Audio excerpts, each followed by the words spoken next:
Okay, part 3 of hypertension. This PowerPoint presentation is going to focus on drug therapy.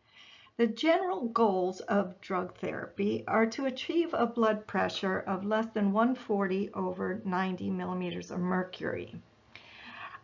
Or if the patient has diabetes or chronic kidney disease, then the drug therapy is used to achieve a blood pressure less than 130 over 80 millimeters of mercury. The drugs used for treating hypertension have two main actions. One is to reduce the systemic vascular resistance, and the other is to reduce the volume of circulating blood.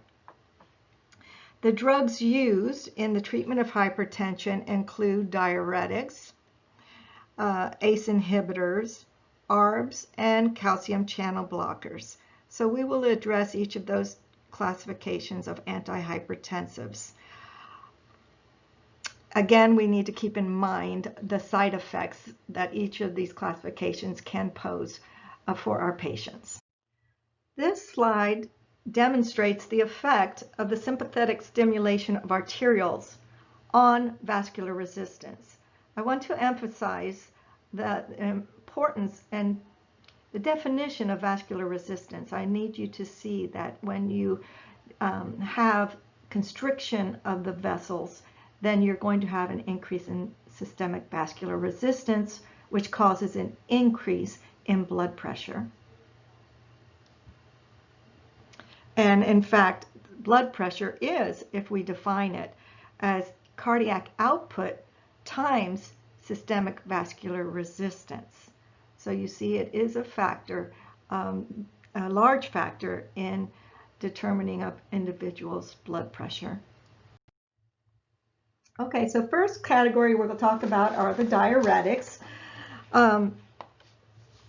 Diuretics promote sodium and water excretion, and that is how they reduce plasma volume. They are adrenergic sympathetic nervous system inhibitors. They diminish the effects that increase blood pressure. Okay, so thiazides, we have an example here, is hydrochlorothiazide, abbreviated as HCTZ.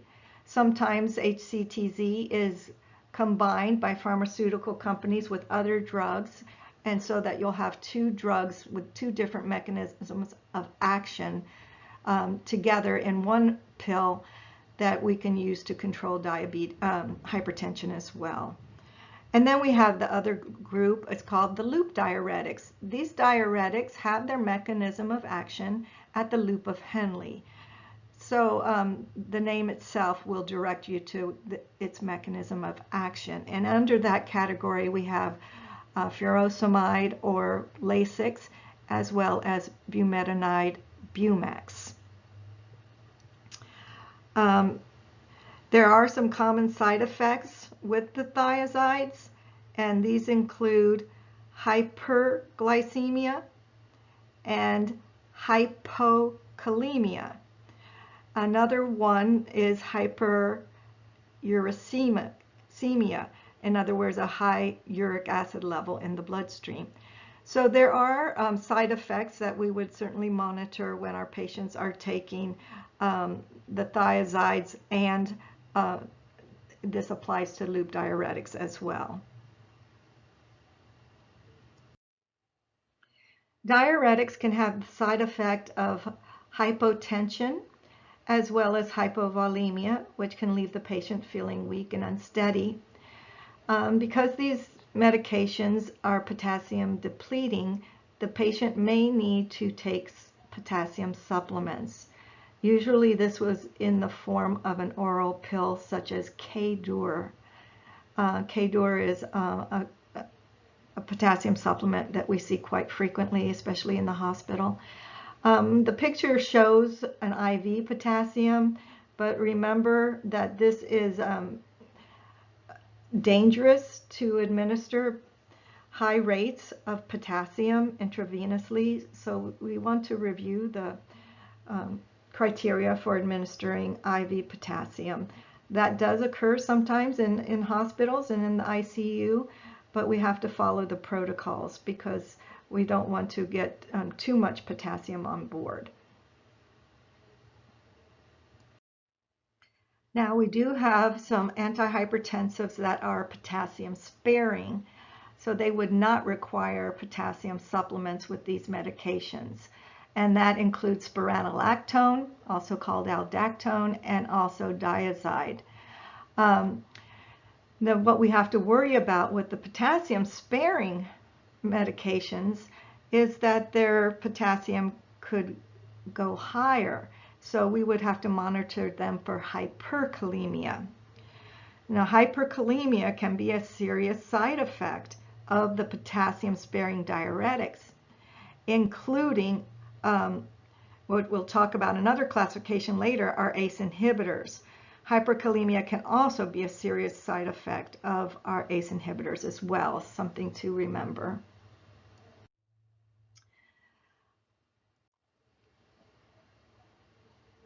Okay, now the next classification of drugs are the beta blockers. Okay, when it comes to this, they end in OLOL, such as atenolol, metoprolol, nadolol, propranolol. Yes, they're easy to recognize in terms of their name, but there are different kinds of beta blockers. There are cardioselective agents and non-selective agents. We need to make this distinction because beta blockers that are cardioselective act upon the beta-1 adrenergic receptors that we find in the heart. Remember, beta-1 receptors we find in the heart, but beta-2 receptors we find in the lungs. And we like to remember that as we have one heart and we have two lungs. So beta-1 receptors in the heart, beta-2 receptors in the lungs. Our non-selective agents block beta-1 and beta-2 adrenergic receptors. So that means that if we administer a non-selective agent to a patient to lower their blood pressure and they already have respiratory illness such as COPD, bronchitis, emphysema, that could be asthma, those type of disease processes can present real problems for these patients. So we would not want to select we wouldn't want to choose a non-selective agent that acts on the beta-1 and beta-2 receptors because they could cause bronchospasm, especially in patients who have a history of these respiratory disorders like asthma. In general, the effects that beta blockers cause is, of course, a decrease in blood pressure.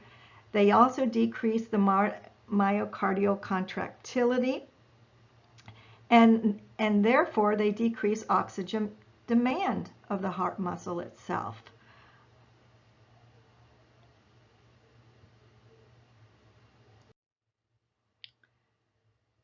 Okay, so this picture shows us the beta-1 receptor blockers.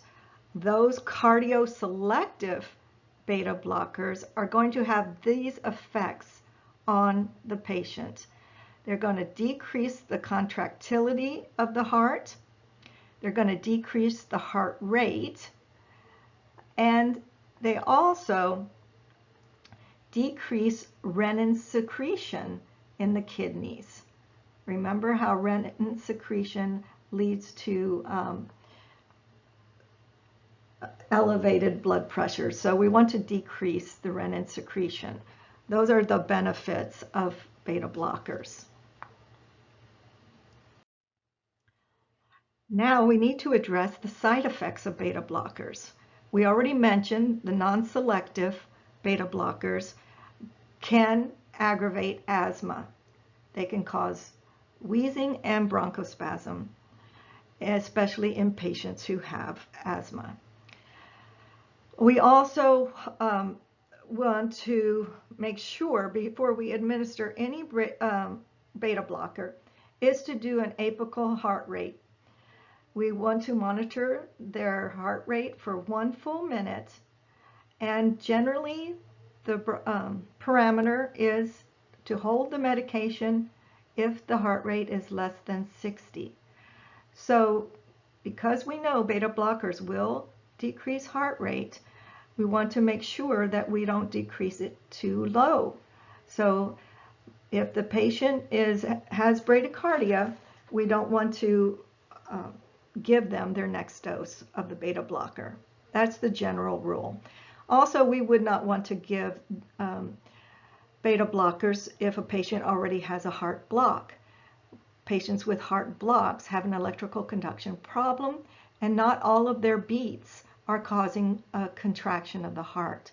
So we certainly would not want to decrease the heart rate in these individuals. It will be up to the provider to decide if they want to prescribe a beta blocker and which kind of beta blocker that they would choose, being cardiac selective or non-selective. So there is that kind of rule that says do not use if the patient has a heart failure, COPD, heart blocks, and diabetes. Well, it just depends which beta blocker you're going to be prescribing. So this is kind of a warning. Try to be careful in administering these medications. We want to make sure that the right medication, the right beta blocker is given with patients who have these conditions, or that they aren't given at all, and another type of antihypertensive can be used with these patients. With all beta blockers, they recommend to avoid sudden withdrawal. So they should not just stop taking them all of a sudden. They could have bad side effects if that occurs. So let's answer this NCLEX style question. I do like to give you a multiple, select all that apply type of questions incorporated into our lecture material so that we can practice, because they do give us select all that apply questions quite a bit on the NCLEX exam, your boards. So let's go ahead and practice this one. After suffering an acute MI, a client with a history of type 1 diabetes is prescribed metoprolol IV. Which nursing interventions are associated with intravenous metoprolol administration? Please select all that apply.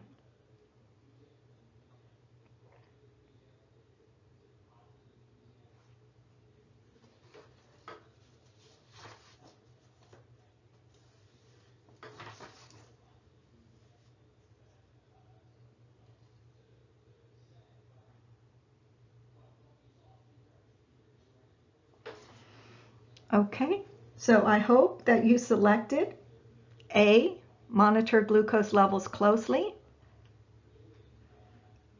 B, monitor for heart blocks and bradycardia, and C, monitor the blood pressure closely. Okay, those are the 3 correct answers for that question. Now moving on to the next classification of antihypertensives. These are the alpha-1 blockers. So you see them listed there. Just kind of know that Cardura, Minipress, and Hytrin can be used to lower blood pressure. But when it is given, it's best to give it at bedtime, and we understand the reason behind that already. It's always important to increase the dose slowly. In this case, they recommend every 2 weeks until they get to the maximum dose. And if for some reason the patient suddenly stops taking their medication again and needs to restart it, we restart at the lower dose. Okay, but these alpha-1 blockers are more commonly used for a different reason, and that is BPH. Because alpha-1 blockers decrease systemic vascular resistance and blood pressure, but they also reduce resistance to the outflow of urine.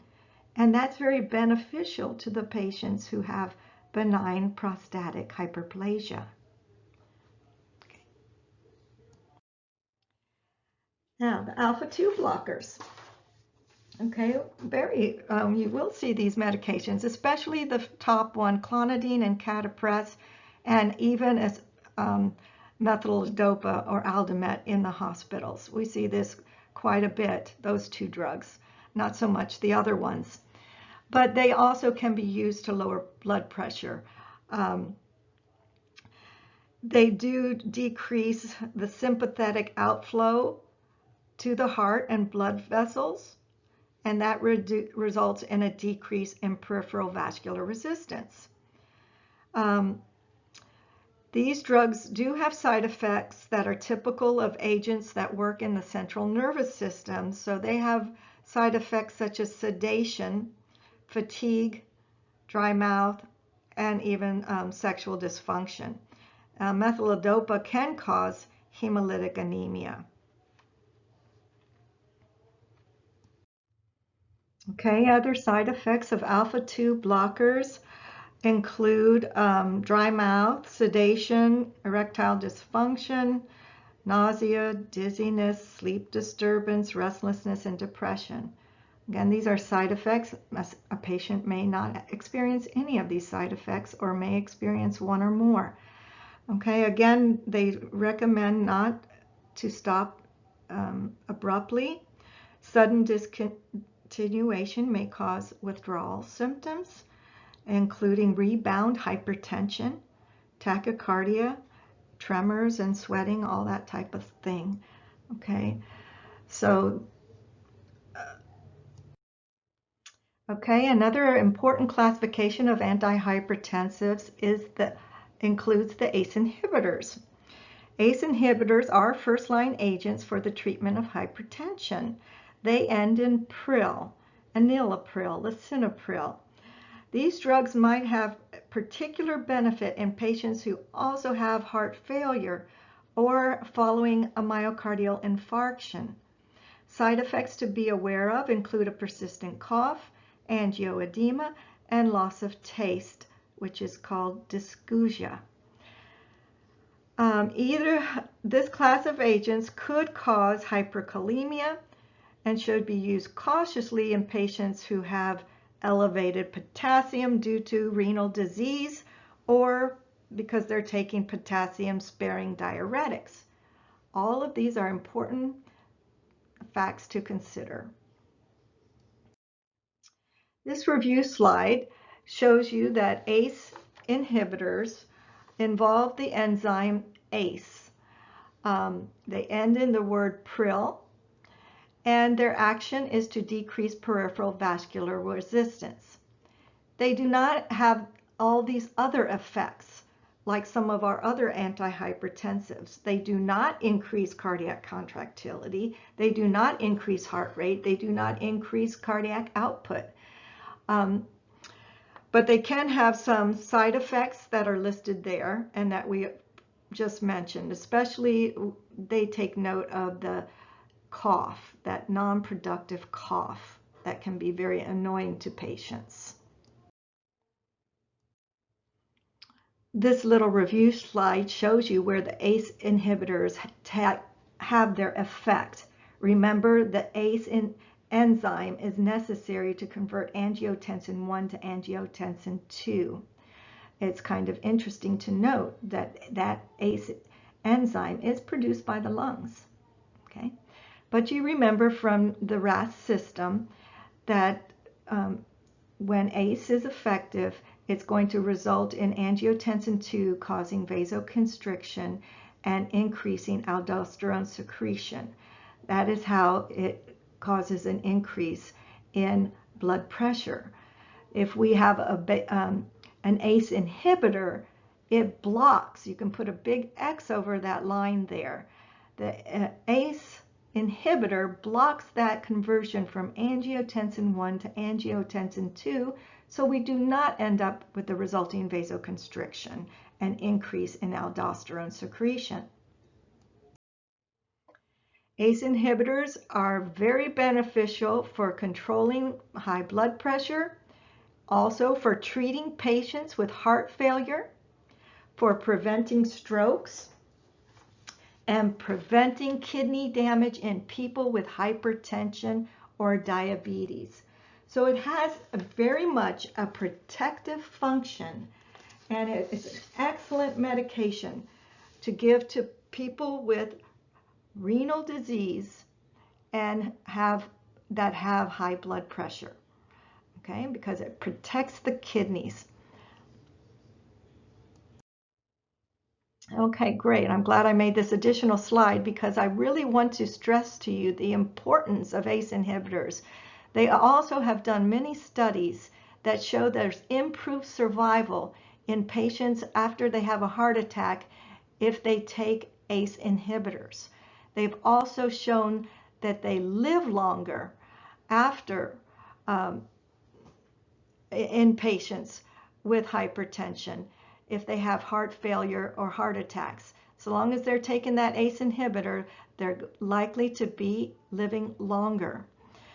So ACE inhibitors prevent early death resulting from hypertension, heart failure, and heart attacks. That's quite a pretty powerful drug right there. Again, we did mention the side effects of ACE inhibitors. There's an annoying cough that can occur. But that's not the most serious thing. We can always change a patient's medication if that's the case with them. We also mentioned the loss of taste.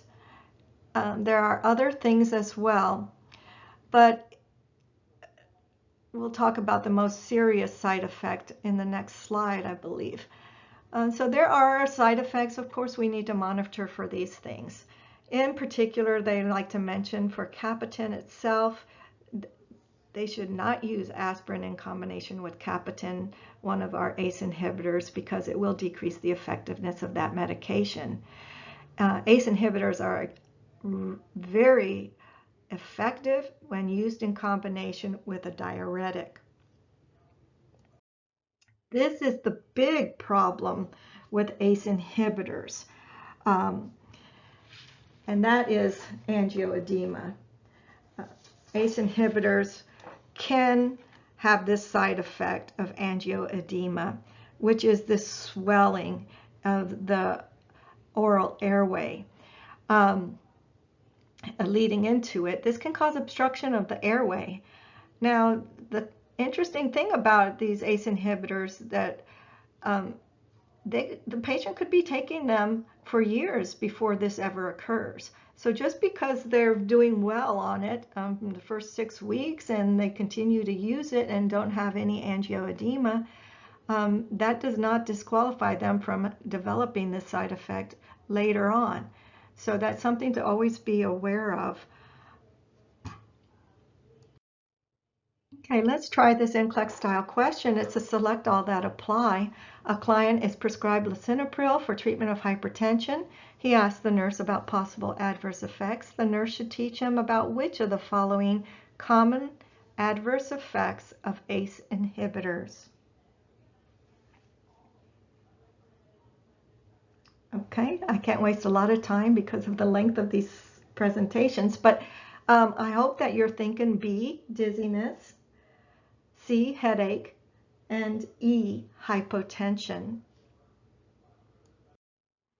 Here's another one. The nurse is preparing a teaching plan for a client who was prescribed enalapril, which is Vasotec, for treatment of hypertension. Which of the following should the nurse include in the teaching plan?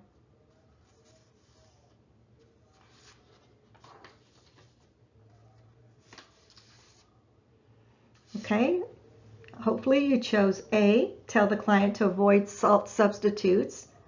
I think we discussed that earlier. And the reason being that salt substitutes often have potassium in them, and that can lead to hyperkalemia. And D, advise the client to report facial swelling or difficulty breathing immediately, no matter when it occurs, because that can be an issue of a side effect of angioedema. And then we have F, advise the client not to change position suddenly to minimize orthostatic hypotension. Yes, that's true. That's excellent advice for the patient. Okay, moving on to the next classification of antihypertensives, and that's angiotensin II blockers. Angiotensin II receptor blockers are referred to as ARBs, A-R-B. ARBs also end in the suffix sartan. So it's easy to identify them and know their mechanism of action because they all end in the suffix sartan. So we have candesartan, losartan, valsartan. These sartan drugs are used to reduce elevated blood pressures, and they are all used in conjunction with a diuretic such as hydrochlorothiazide.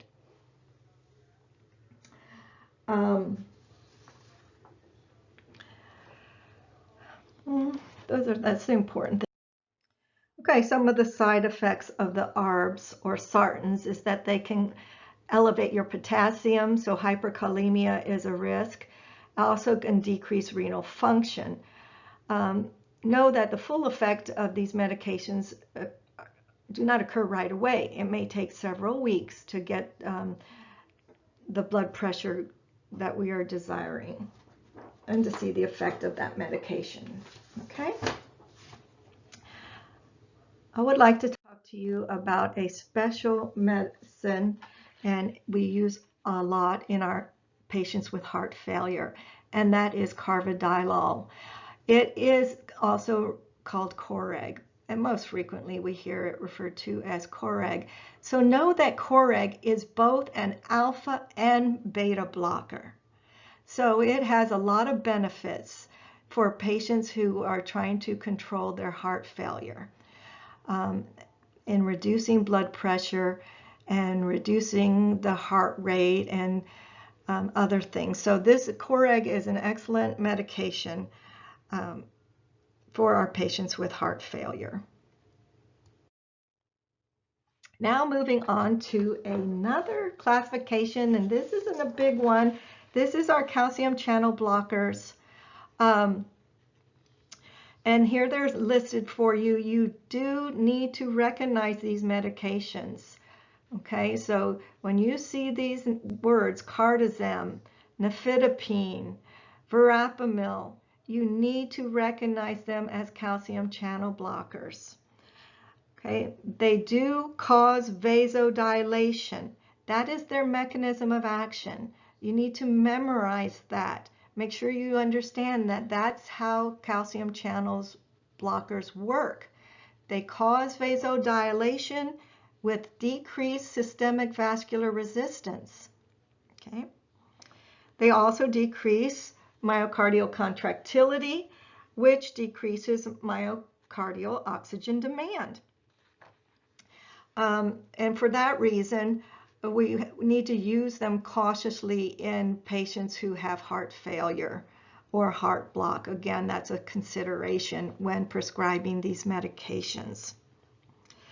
So possible side effects of verapamil and diltiazem, which is your cardizem, is bradycardia and also atrioventricular blocks. So in general, patients tolerate diltiazem or cardizem better than other calcium channel blockers.